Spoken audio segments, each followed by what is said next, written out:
Study 91 के official YouTube channel पर आप सभी विद्यार्थियों का मैं जीएस फैकल्टी जेपी सर हार्दिक स्वागत अभिनंदन वंदन करता हूं। आप कैसे हैं? आशा करता हूं कि आप लोग स्वस्थ होंगे, मस्त होंगे और जिंदगी में कुछ बेहतर करने के लिए, कुछ नया करने के लिए व्यस्त होंगे। प्रीलिम्स स्पेशल का ये एपिसोड, जिसमें आयोग के द्वारा पूछे गए परीक्षाओं का हम लोग स्पेशल तरीके से विश्लेषण करते हैं। मौर्योत्तर काल पिछली क्लास में मैंने पढ़ाया था, उसकी एक वीडियो ऑलरेडी जारी की जा चुकी है और आज का ये मौर्योत्तर काल का दूसरा क्लास, ये 2020 सीरीज, जिसमें 20 प्रश्नों का मैं विश्लेषण व्याख्या सहित जो है उत्तर आप लोगों को प्रदान करता हूं, जिससे कि आप अगले नेक्स्ट जो है 20 क्वेश्चन को आराम से सॉल्व कर सकते हैं। शुरू करते हैं आज के इस सेशन को। आज का ये पहला सवाल, भिक्षुराज किसकी उपाधि थी? कनिष्क, रुद्रदामन, अशोक या खारवेल? मौर्योत्तर काल में मैंने बताया कि मौर्य वंश के समापन के बाद जो नए राजवंशों का उदय हुआ, उसमें एक वंश था जिसका नाम था जो है चेदी वंश। कहीं कहीं लिखा होगा चेदी चंदेल वंश। और इस वंश के जो फाउंडर थे, संस्थापक थे, जिनका नाम था महामेघवर्मन। यह वंश भारत के किस क्षेत्र में शासन किया? तो आप कहेंगे कि कलिंग में या उत्कल के क्षेत्र में जो है इसने शासन किया, जिसको कि अब हम लोग जो है उड़ीसा के नाम से जानते हैं। इस वंश का जो है प्रतापी शासक था जिनका नाम था जो है खारवेल, और खारवेल के द्वारा ही मैं बताया था कि हाथी गुफा अभिलेख की स्थापना कराई गई। हाथी गुफा अभिलेख आज भी उड़ीसा में उदयगिरी पर्वत पर स्थित है।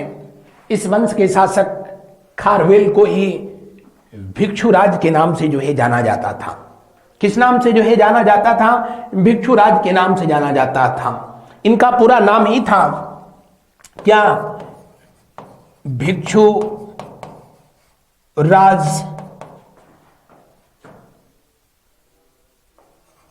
बर्मन चंदेल। खारवेल भिक्षुराज बर्मन चंदेल, इन्होंने भिक्षुराज की जो है उपाधि ग्रहण की थी। और खारवेल जो कि जैन धर्म का अनुयायी था, और जैन धर्म का पहला अभिलेखीय प्रमाण हाथी गुफा अभिलेख से ही प्राप्त होता है। नहरों का पहला अभिलेखीय प्रमाण हाथी गुफा अभिलेख से प्रमाण मिलता है।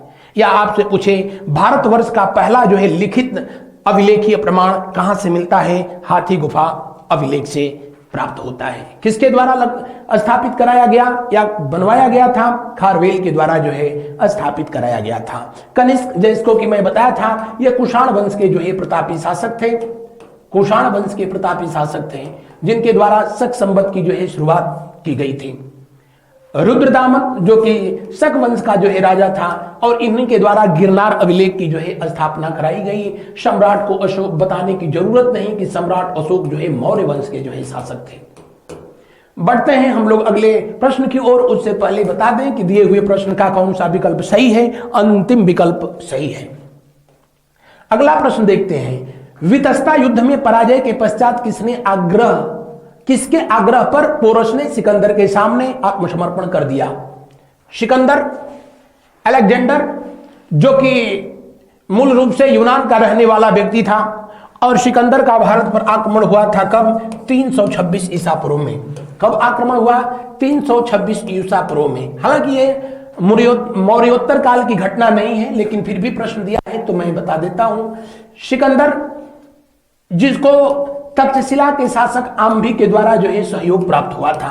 भारत का यह बदकिस्मती कह लें, चाहे जो कहिए,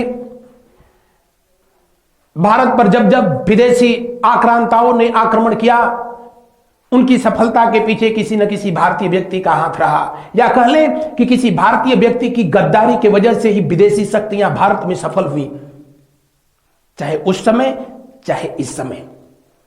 और कहा भी गया है, परिवार हो या देश हो, हमेशा अपने लोगों की गद्दारी की वजह से ही जो है बर्बाद होता है।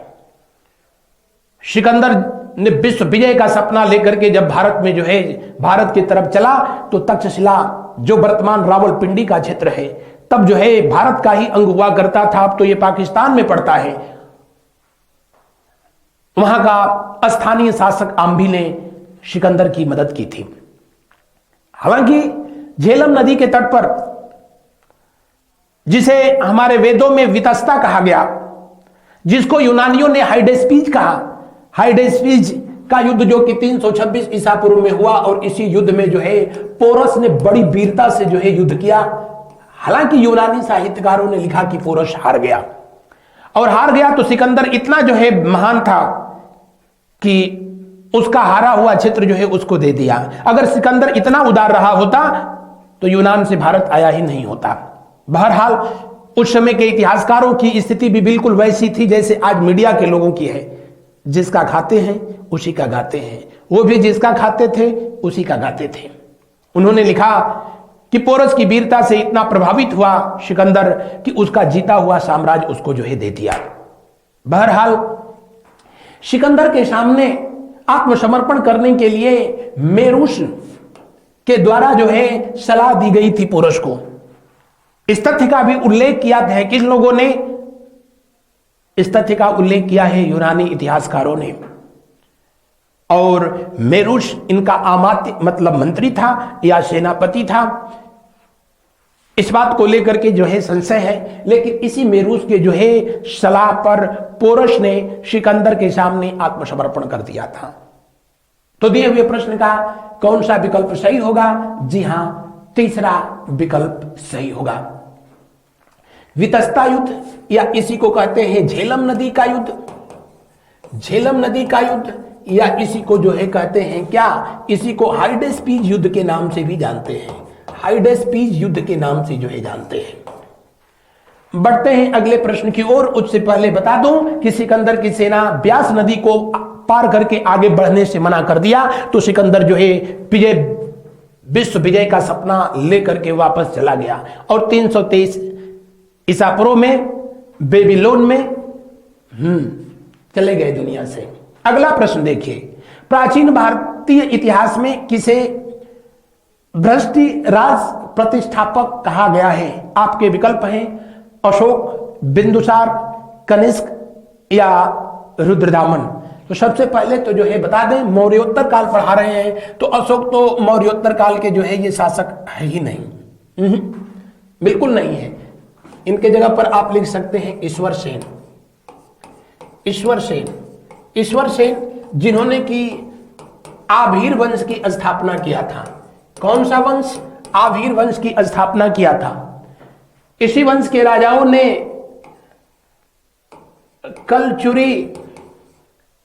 कलचुरी चेदी संबत की जो है शुरुआत की थी। कलचुरी चेदी संबत की जो है इन्होंने शुरुआत की, और इन लोगों ने नागपुर के आसपास के क्षेत्रों में, जो कि आज वर्तमान समय में महाराष्ट्र में है, वहां पर आभीर वंश की स्थापना किया था। बिंदुसार भी मौर्योत्तर काल का शासक नहीं था। यहां पर दूसरे शासक को मैं आपको बता देता हूं, श्री शांत मूल, यह मौर्योत्तर काल का शासक था। और इस व्यक्ति के द्वारा ही भारत में किस वंश की स्थापना की गई थी? इनके द्वारा भारत में जो है दक्षिण भारत में इक्ष्वाकु, कौन वंश की स्थापना? दक्षिण भारत की बात कर रहा हूं बेटा। इक्ष्वाकु वंश की स्थापना किया गया था। इक्ष्वाकु वंश की स्थापना किया गया किसके द्वारा? श्री शांत मूल के द्वारा जो है किया गया था। और इसी वंश का शासक वीर पुरुष,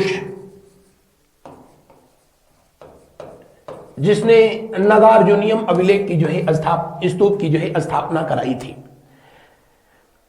भ्रष्टराज प्रतिष्ठापक के नाम से किसको जाना जाता था? रुद्रदामन को जाना जाता था।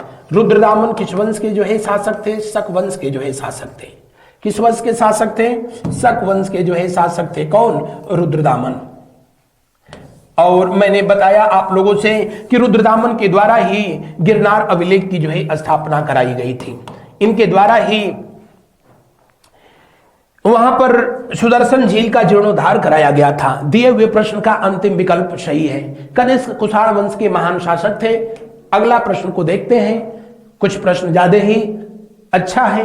निम्नलिखित कथन ए और बी पर विचार कीजिए तथा नीचे दिए गए विकल्पों में से सही का चुनाव कीजिए। पहला कथन, गांधार कला का मुख्य प्रतिपाद्य बुद्ध और बुद्ध धर्म है। बिल्कुल सही है। गांधार कला जो कि कुषाण के शासनकाल में, कुषाण वंश के शासनकाल में, कुषाण वंश या कह लो कि कनिष्क के शासनकाल में शुरू हुई और अपने चरमोत्कर्ष पे रही, जिसमें काला और जो सफेद पत्थरों का प्रयोग किया जाता था। भगवान बुद्ध की इस मूर्ति कला के तहत बैठी हुई और खड़ी मुद्रा में मूर्तियां बनाई गई। गांधार कला जिसको कि हिंद यवन कला के नाम से, इंडो ग्रीक कला के नाम से या यवन बुद्धिस्ट कला के नाम से भी जाना गया था। पहला विकल्प सही है। दूसरा विकल्प कह रहा है गांधार कला शैली की सर्वश्रेष्ठ मूर्ति रोमा देवी की मूर्ति मानी जाती है। रोमा देवी की मूर्ति मानी जाती है। हालांकि यवन, हिंद यवन शासकों ने अपने यहां के देवताओं के आधार पर ही भगवान बुद्ध की मूर्ति का जो है निर्माण किया था। रोमा देवी जो है वहां की स्थानीय देवी थी और जी बिल्कुल उसी का इन लोगों ने जो है नकल किया था। ए कथन सही है, बी दोनों व्याख्या कर नहीं, बी सही है। कथन ए और बी दोनों सही है परंतु व्याख्या नहीं करता है, यानी कथन बी ए का व्याख्या नहीं कर रहा है। दिए हुए प्रश्न का दूसरा विकल्प सही है। मेरे प्यारे विद्यार्थियों, अगला प्रश्न को हम लोग देखते हैं। निम्नलिखित में से किस वंश के शासकों के विषय में जानने का सर्वप्रमुख स्रोत सिक्के हैं? जी, इंडो बख्वी जो कि एक जनजातियां थीं, इन्होंने अफगानिस्तान वाले बेल्ट पर, तब उसको बैक्ट्रिया के नाम से जाना जाता था, कुछ क्षेत्रों पर अपना साम्राज्य स्थापित करने में कामयाबी हासिल की।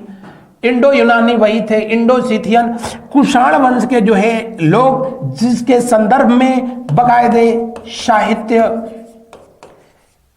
साहित्यिक प्रमाण जो है प्राप्त होता है, जिनके संदर्भ में अभिलेखीय प्रमाण जो है प्राप्त होता है। और दिए हुए प्रश्न में सिर्फ जो है तीसरा को छोड़ दें तो बाकी जितने भी विकल्प दिए हैं सभी इस राजवंशों के लिए सिक्कों के द्वारा, क्वाइंस के द्वारा ही उनकी हिस्ट्री जो है लिखी गई, उनका इतिहास लिखा गया। तो जिसमें तीसरा विकल्प है उसको हटा दीजिए, हटा दिया गया। तो अब सही कौन सा होगा? 1 2 4, यानी अंतिम विकल्प सही है। अगला प्रश्न को हम लोग देखते हैं। हाथी गुफा अभिलेख के संदर्भ में निम्नलिखित कथनों में से सत्य कथन का चयन दिए गए कूट का प्रयोग कर कीजिए। पहला कथन कह रहा है यह अभिलेख चेदी वंश के राजा खारवेल के शासनकाल के प्रारंभिक 12 वर्षों का वृत्तांत प्रस्तुत करता है। जी नहीं, जी नहीं, खारवेल के जो है पूरे जीवन के संदर्भ में यहां पर जो है जानकारी दी गई है। इसमें यहां लिखा गया है कि 15वें वर्ष में खारवेल को राजकुमार, युवराज की उपाधि दी गई। युवराज पद तब होता था, युवराज पद पर जो नियुक्त किया गया। जीवन के 23वें वर्ष में वह कलिंग का जो है शासक बनता है। तो पूरी उसकी जीवनी इसमें जो है दी गई है, इसलिए पहला विकल्प जो है सही नहीं होगा। और पहला सही नहीं होगा तो जहां पहला दिया है वो जो है सही नहीं होगा, यानी ये भी विकल्प नहीं हो सकता है, ये भी नहीं हो सकता है। इस लेख पर शक संवत में तिथि उत्कीर्ण है, ये तो 100% गलत है। शक संवत जो कि 78 ईस्वी में शुरू हुआ था, 78 ईस्वी में जो है शुरू हुआ, कनिष्क के द्वारा शुरू किया गया था। जबकि ये हाथी गुफा अभिलेख जो है खारवेल के द्वारा जो है स्थापित कराया गया ईसा पूर्व। तो 5 जिसमें है, ओ माय गॉड, इनमें से कोई नहीं। इसमें जो विकल्प एक सही है हमको लग रहा है नहीं, 100% यही सही है कि अब ब्राह्मी लिपि और प्राकृत भाषा में उत्तीर्ण किया गया है, उत्कीर्ण किया गया है, उत्कीर्ण किया गया है। दूसरा विकल्प सही है, बाकी सब के सब जो है, इसलिए डी विकल्प जो है सही है। अगला प्रश्न को देखें। कारदमक क्षत्रपों ने निम्नलिखित में से किस धातु के अति दुर्लभ सिक्के प्रचलित किए? ये क्षत्रप कौन थे? शक वंश के शासकों के द्वारा। किसके द्वारा? शक वंश के शासकों के द्वारा अपने आप को क्षत्रप घोषित किया गया। इंडो ग्रीक लोगों के बाद जब भारत पर शकों का अटैक हुआ तो भारत पर शक वंश के शासकों ने अलग अलग हिस्सों में अपना साम्राज्य स्थापित किया। इसलिए मालवा के शक, वहीं का शासक जो है रुद्र दामन था। मथुरा के शक, तक्षशिला के शक, तो अलग अलग क्षेत्रों में इन्होंने अलग अलग जो है शासन व्यवस्था जो है स्थापित की। इन लोगों को क्षत्रप के नाम से जो है जाना गया था। शक जो कि मध्य एशिया के रहने वाली जो है जनजातियां थी। हिंद यूनान जो कि यूनान के रहने वाले लोग जिन्होंने भारत पर जो है अटैक किया था।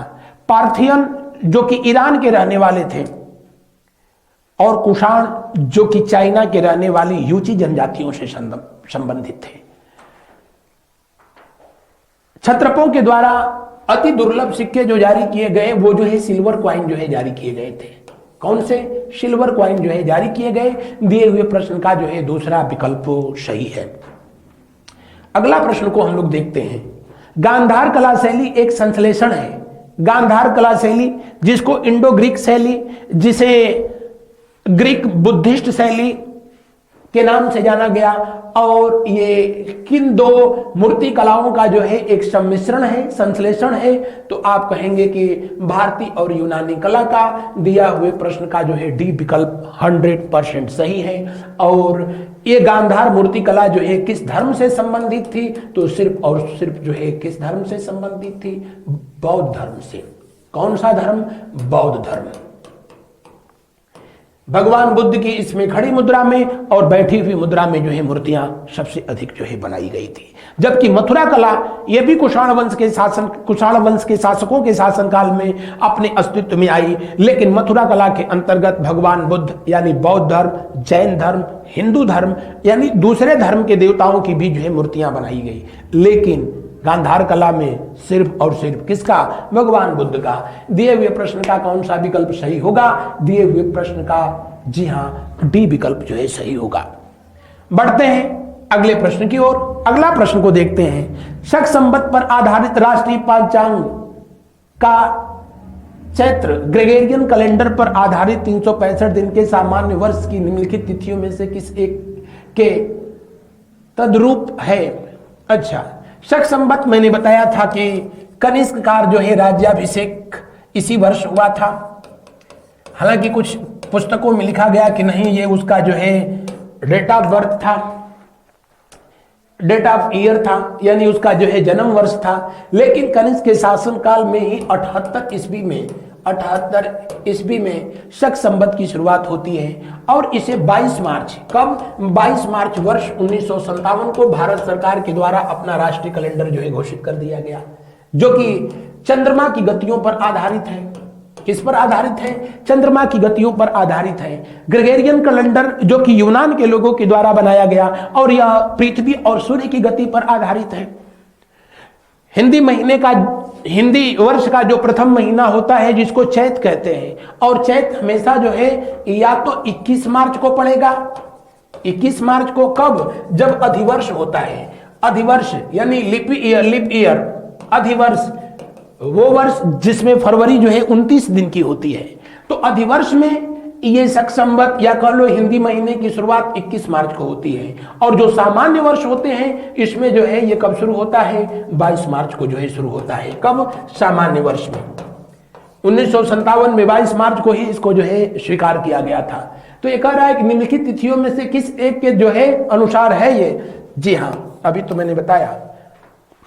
सामान्य वर्षों में 22 मार्च के दिन जो है चैत का पहला महीना होता है, जबकि अधिवर्ष में 21 मार्च के दिन जो है पहला महीना होता है। और हिंदी महीने के जो है प्रथम 6 जो माह होते हैं, प्रथम 6 माह वो अधिवर्ष में सब के सब जो है 31 दिन के होते हैं, और बाकी जितने भी होंगे सब जो है 30 दिन के होते हैं। हिंदी महीनों की बात कर रहा हूं, और ग्रेगोरियन कैलेंडर के तहत जनवरी, फरवरी, मार्च, अप्रैल, मई, जून की कहानी तो खैर आप लोगों को पता है। पहले विकल्प दिए हुए प्रश्न का पहला विकल्प जो है सही होगा। बढ़ते हैं हम लोग अगले प्रश्न की ओर। अगला प्रश्न का जो है अवलोकन करते हैं। प्राचीन भारत में निम्न में से एक ने नियमित रूप से सोने के सिक्के चलाए। ओह, कई बार तो आ चुका। किसने? कुषाण वंश के शासकों ने। कुषाण वंश में भी सबसे पहले किसने चलाया था? तो विम कड़फेसिस ने। किसने?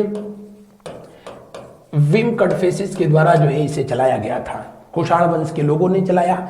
सातवाहन वंश के लोगों ने नियमित रूप से जो है लेड क्वाइन चलाया, यानी शीशे के जो है सिक्के चलाए थे।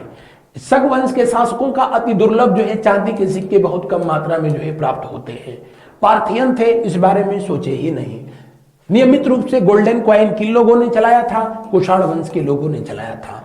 सबसे शुद्ध सोने के सिक्के मैं पहले भी बताया था, सबसे शुद्ध जो है गोल्डन क्वाइन जो है किन लोगों ने चलाया? तो कुषाणों ने ही जो है चलाया था। सबसे अधिक मात्रा में सोने के सिक्के किन लोगों ने जारी किया? तो वो गुप्त वंश के शासकों ने शुरू किया था, जारी किया था। तो दिए हुए प्रश्न का तीसरा विकल्प सही है। अगला प्रश्न को देखें। निम्नलिखित में से कौन कनिष्क प्रथम के दरबार में नहीं गया था? अश्वघोष, पार्श्व, वसुमित्र, विशाखदत्त। तो इसके लिए तो मैंने ट्रिक ये आप लोगों को अभी जो है बताया था। क्या? अचानक से पावा। हुआ का मतलब है कौन? वसुमित्र। ये बौद्ध विद्वान जो कि चौथी बौद्ध संगति की अध्यक्षता किए थे। चौथी बौद्ध संगति जो है सम्राट अशोक के शासनकाल में ही हुई थी कुंडलवन में। पा का मतलब पार्श्व, से का मतलब जो है सुश्रुत, जो कि एक चिकित्सक थे भारत के। ये पहले शल्य चिकित्सक माने जाते हैं, यानी पहले सर्जन माने जाते हैं। क का मतलब यहाँ जो है कनिष्क है, क्योंकि उन्हीं के दरबार में ये लोग रहते थे। न का मतलब जो है नागार्जुन। नागार्जुन, नागार्जुन ने ही जो है रस शास्त्र का श्री गणेश किया, यानी रस शास्त्र चिकित्सा की शुरुआत नागार्जुन ने किया। शून्यवाद नागार्जुन के द्वारा, माध्यमिकवाद नागार्जुन के द्वारा ही जो है दिया गया था, जो कि महायान शाखा से संबंधित जो है पुस्तकें हैं। अगला जो है चरक, इन्हीं के दरबार में रहते थे। अ का मतलब अश्वघोष। तो दिए हुए प्रश्न में कौन नहीं था? डी, विशाखदत्त, जिन्होंने एक बेहतरीन पुस्तक लिखी जिस पुस्तक का नाम है मुद्रा राक्षस। मुद्रा राक्षस विशाखदत्त ने लिखा था, और इसी मुद्रा राक्षस में उन्होंने लिखा कि चंद्रगुप्त मौर्य, जो कि मौर्य वंश का संस्थापक था, और वो नंद वंश के अंतिम शासक धननंद का जो है बेटा था। किसने लिखा था? विशाखदत्त के द्वारा जो है लिखा गया था। बढ़ते हैं अगले प्रश्न की ओर। विशाखदत्त अश्वघोष के समकालीन नहीं थे, न ही कनिष्क के दरबार में रहते थे। अगला प्रश्न देखें। कनिष्क के समकालीन निम्नलिखित नामों का अध्ययन करें और निम्नलिखित उत्तर कोड के अनुसार अपना उत्तर इंगित करें।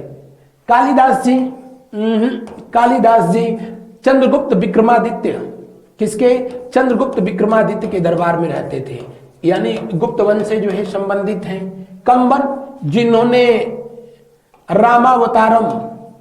रामावतारम तमिल भाषा में रामायण जो है लिखी थी, इनको कवि चक्रवर्ती के नाम से भी जाना जाता है। कवि चक्रवर्ती के नाम से कंबन को जो है जाना जाता है। तो कालिदास जी और कंबन को छोड़ करके बाकी दो लोग जो हैं ये कनिष्क के समकालीन थे और इनकी दरबार में रहा करते थे। किसके दरबार में?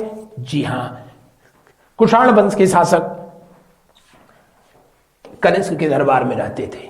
अगला प्रश्न को जो है देखिए। कलिंग नरेश खारवेल निम्न में से किस वंश से संबंधित थे? जी हां, चेदी वंश से जो है संबंधित थे। किस वंश से? चेदी वंश से जो है संबंधित थे। और इस वंश की स्थापना महामेघ वर्मन के द्वारा किया गया था। महामेघ वर्मन के द्वारा जो है कहां पर किया गया? कलिंग में किया गया। और इन्होंने जो है कलिंगाधिपति की उपाधि धारण किया था। कलिंगाधिपति की उपाधि खारवेल के द्वारा भी जो है स्वीकार किया गया था। कदम वंश, जो कि कर्नाटक के क्षेत्र में शासन करने वाला एक स्थानीय वंश था। हर्यक वंश, जो कि मगध पर शासन किया। कहां पर? मगध पर। मगध पर शासन किया। हर्यक वंश का शासक जो है बिंबिसार था और हर्यक वंश जो है 544 ईस्वी ईसा पूर्व। हर्यक वंश की स्थापना कब हुई?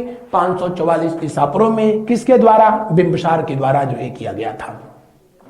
बढ़ते हैं अगले प्रश्न की ओर। उससे पहले बता दें कि दिए हुए प्रश्न का पहला विकल्प सही है। अगला प्रश्न, निम्नलिखित में से कौन सा वर्ष दिसंबर 2009 में शक संवत का वर्ष होगा? 2009 में, और वो भी होगा या तो था होता। वैसे बता दूं, आपको पता भी है शक संवत जो है कब शुरू होता है? 78 ईस्वी से शुरू होता है। 78 ईस्वी से जो है शुरू होता है। तो अगर जो है 78 इसमें से माइनस कर दिया जाए तो वो ईस्वी आपको प्राप्त हो जाएगी। तो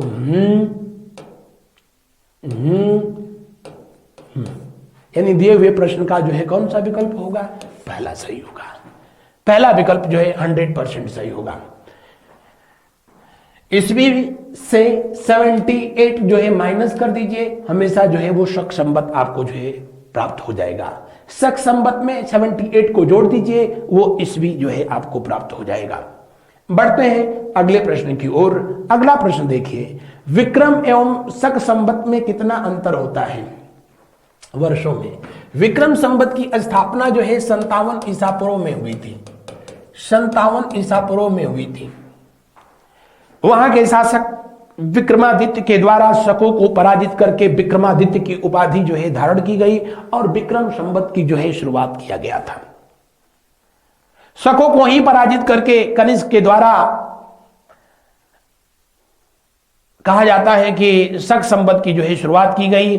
शक संवत शकों के जो है खंडहरों पर ही कुजुल कटफेसिस के द्वारा जो है कुषाण वंश स्थापित किया गया था। ये 57 ईसा पूर्व में शुरू किया गया और शक संवत को जो है 78 ईस्वी में जो है शुरू किया गया। 78 ईस्वी में जो है शुरू किया गया। तो दोनों में कितना जो है अंतर हो जाएगा? तो 135, दोनों को प्लस कर दीजिए। दोनों यानी दोनों में कितने वर्षों का अंतर होता है? तीसरा विकल्प जो है सही हो जाएगा। बढ़ते हैं अगले प्रश्न की ओर। निम्न कथनों पर विचार कीजिए। आइए, कुषाण फारस की खाड़ी और लाल सागर से होकर के व्यापार करते थे। जी, जो प्राचीन रेशम मार्ग था उस पर कनिष्क का पूरा प्रभाव था, या कह लें कि जो है कनिष्क के द्वारा ही जो है उसका प्रबंधन किया जाता था। फारस की खाड़ी जो कि वर्तमान में ईरान और संयुक्त अरब अमीरात के जो है बीच में स्थित है। हुरमुज बंदरगाह उन दिनों भी जो है बहुत बड़ा केंद्र हुआ करता था व्यापार का, आज भी है। कुषाण फारस की खाड़ी और लाल सागर से होकर के व्यापार करते थे, बिल्कुल सही है। उनकी सुसंगठित नौसेना उच्च कोटि की थी। जी नहीं, उच्च कोटि की सेना जो है सातवाहन वंश के राजाओं की जो है रही थी। यानी कहने का मतलब ए सही है, परंतु आर। अगला प्रश्न को जो है देखते हैं हम लोग। कनिष्क के सारनाथ बौद्ध प्रतिमा अभिलेख की तिथि क्या दी गई है? सारनाथ में सबसे पहला जो है स्तंभ लेख स्थापित कराने का काम जो है सम्राट अशोक के द्वारा जो है किया गया था। सम्राट अशोक ने कराया था।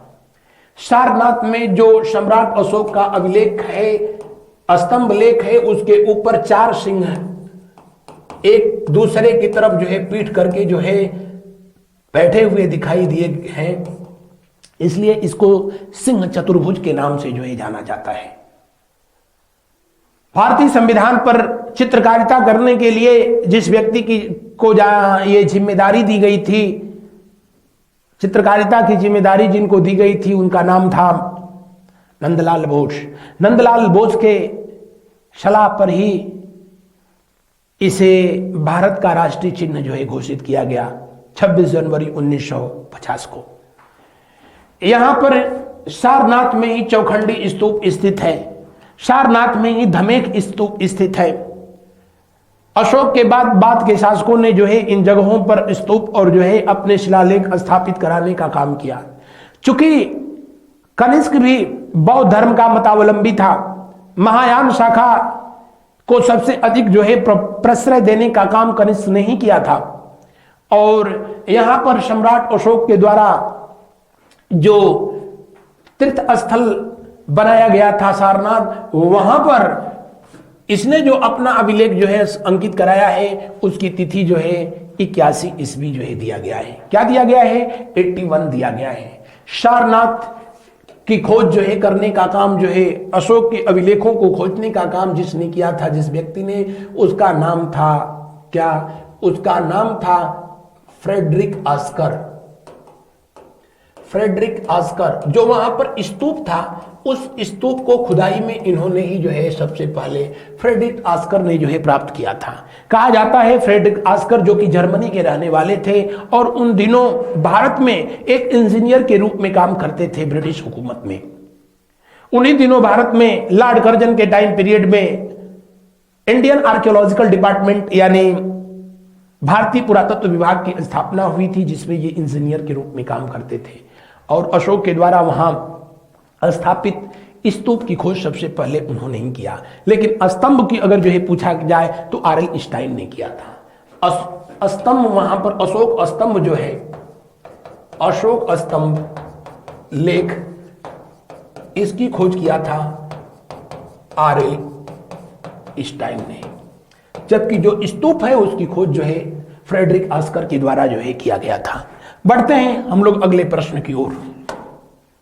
अगला प्रश्न देखें, आंध्र सातवाहन राजाओं की सबसे लंबी सूची किस पुराण से मिलती है?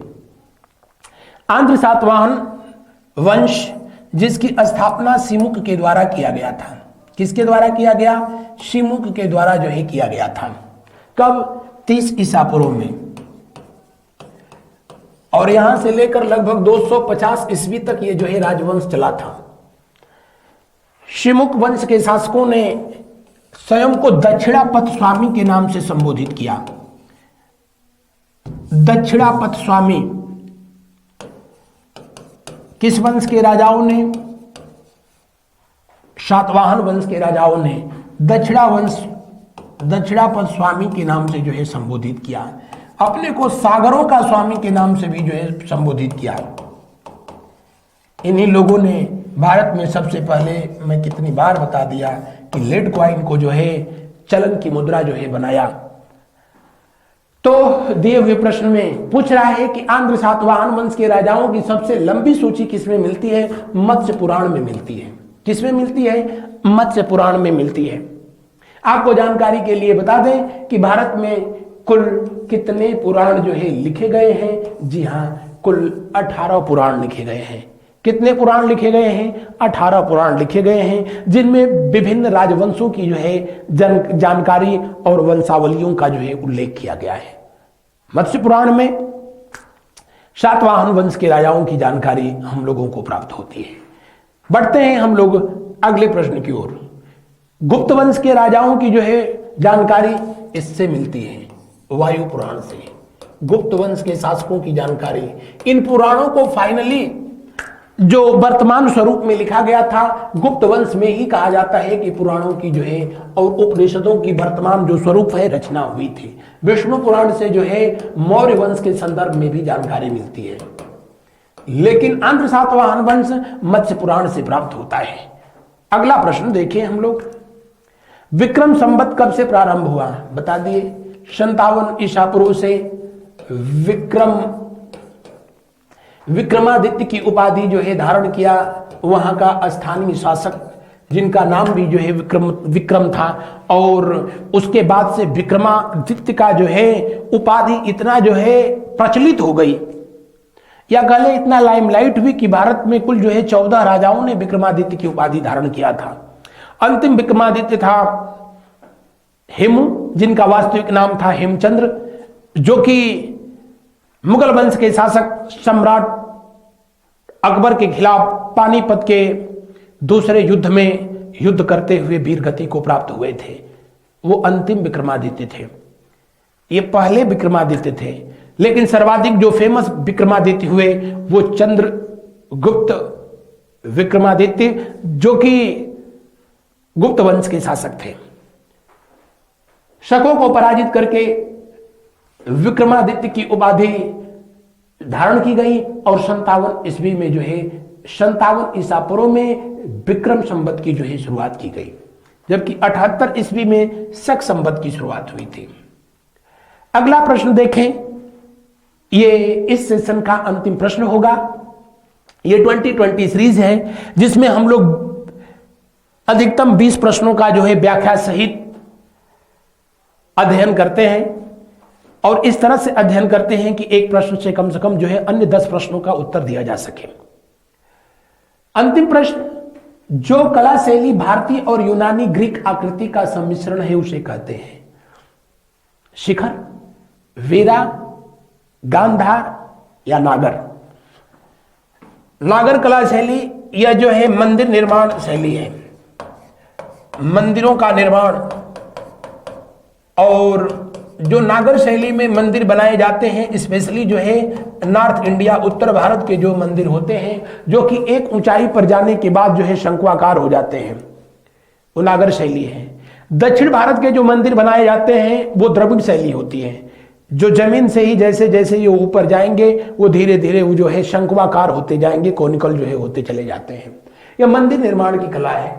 यहां तो जो है पूछ रहा है कि भारतीय यूनानियों की जो मूर्ति कला थी उसे गांधार के नाम से जो है जाना गया, क्योंकि गांधार के क्षेत्रों में ही जो है सबसे पहले ये प्रचलित हुई थी, जिसमें भगवान बुद्ध की मूर्तियों का निर्माण किया जाता है। बामियान, जो कि वर्तमान में अफगानिस्तान में हिंदुकुश पर्वत के श्रृंखलाओं के मध्य स्थित एक जगह, जहां पर भगवान बुद्ध की खड़ी प्रतिमाएं जो है बनाई गई थी, उसे वहां की तालिबानी सरकार ने वर्ष 2001 में डायनामाइट लगा करके जो है उसे उड़ा दिया गया था। बहरहाल दिए हुए प्रश्न का कौन सा विकल्प सही है? दिए हुए प्रश्न का तीसरा विकल्प सही है।